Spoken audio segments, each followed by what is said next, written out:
Hey, what's going on, everybody? Welcome back to Matty Crafts, and today we're going to be making this small goblin hut out of some bark from the outside and a piece of styrofoam. Pretty simple, pretty fast. You can make probably 10 of these in about an hour. Something good to put on the table to kind of add some scatter terrain and just make it a little bit more fun. Hope you guys enjoy. If you do, don't forget to like, comment, and subscribe. Enjoy.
Alright, so that's it, everybody. Super simple little crafts. I think it turned out really good. And like I said, you can make a ton of these really fast. So if you're going to be raiding a goblin camp or something, you can easily do that for your party and have some really cool terrain and also make your own kind of stuff super fast.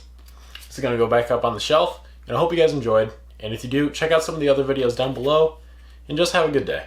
I'll see you all next time.